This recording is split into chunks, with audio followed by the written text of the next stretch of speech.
Every single day you click a link and poof, the entire internet just appears on your screen.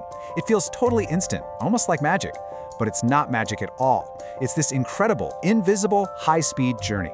So today, we're going to follow one tiny piece of data on its amazing trip across the internet. Welcome to Super Coursera. Unlock the secrets of the internet and master computer networking. Let's dive in. That one little click kicks off this microscopic, super fast mission across a global network. And it all happens literally faster than you can blink. So, what is really going on in that tiny fraction of a second? The best way to even begin to wrap our heads around this journey is to think of it like a digital relay race. And just like any race, we got to meet the players and get a look at the track. All right, here's our racetrack for today. We're starting over here with computer 1, that's us, on network A. The finish line, that's all the way over on computer 2, a web server, on a totally different network, network C. And in between, we've got our relay runners, router A and router B. They're the ones connecting everything. Now notice how each one has its own IP address. That's its unique location on this massive map. Okay, so we've got the map, we know who the runners are, our little message is ready to blast off from the starting blocks. But hold on a sec. Before we can go anywhere, it has to get dressed properly for the mission. Let's see how it gets all packaged up.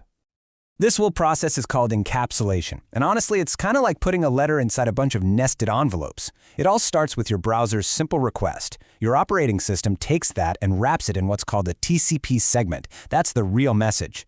Then, that gets stuffed into an IP packet, which is the envelope that has the final start and end addresses for the entire journey. And finally, the whole thing gets placed inside an Ethernet frame. Think of that as the outer package that's only addressed for the very first leg of the trip. And right away, we've already hit our first little snag. See, our computer knows the final destination, that server's IP address. But that server is way over on some other network. It can't just send the packet there directly. It needs to pass the baton to the first runner in the race, which is its local gateway router. But how does it even find it? Well, it does something that's actually surprisingly human. It basically just shouts out to every other device on its local network. It sends out this broadcast message that says, "Hey, is anyone here, the gateway at 10.1.1.1? I've got a package for you." This digital shout actually has a name. It's the Address Resolution Protocol, or ARP for short. It's just the way devices find each other when they're in the same room, so to speak. It's like your computer knows the street address of its final destination, but it needs to ask for the name of the local delivery guy who's going to start the journey. ARP is that question. And this, right here, is probably the most important piece of the puzzle. The IP address? That's the final destination. It's written in permanent ink, and it never changes for the entire trip. But the MAC address, that's only for the very next stop. It's the address of the next runner in the relay, and it's going to get changed at every single handoff. Okay, so our packet has found its first runner. It knows where to go. Now the real race begins. It's time to watch that baton get passed from one network to the next.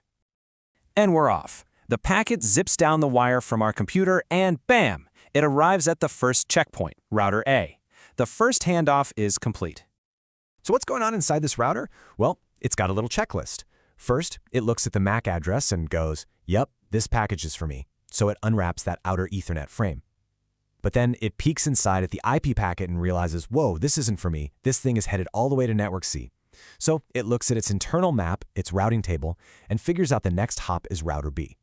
It then wraps the packet in a brand new Ethernet frame addressed to router B, and boom, the baton is passed. Now, here's a super quick but really clever detail.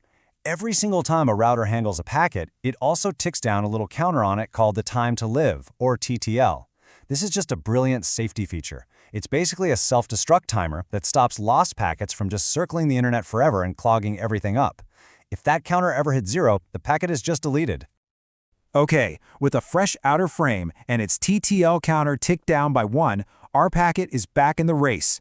It speeds across that middle network, heading straight for our second and final relay runner, router B.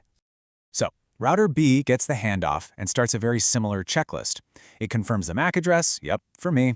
It unwraps the frame, but this time, when it looks at the destination IP address, something different happens. It has this moment of recognition. It says, hey, wait a minute, I know this address.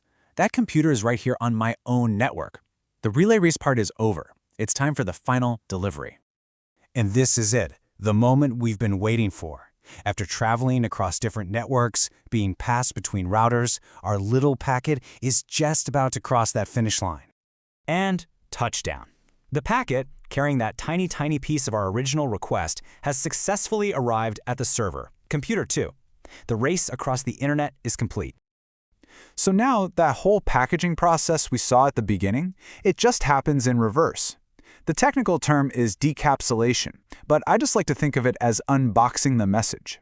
The server strips off the Ethernet frame, then it unwraps the IP packet, then it opens up the TCP segment, and finally it delivers that original little request to the web server software that was waiting for it the whole time.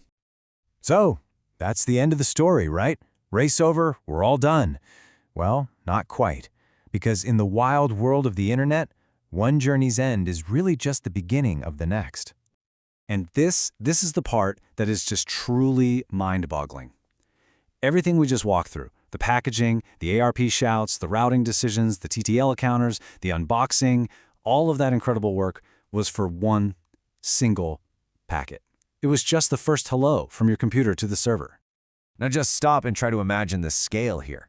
Loading a single web page requires thousands of these packet journeys, back and forth. Streaming a movie, millions. And all of this is happening for billions of us, billions and billions of times over, every single second of every single day. It's not just a relay race. It's the most complex, chaotic, and absolutely incredible relay race in the history of the world. And it's all happening right now, in the blink of an eye.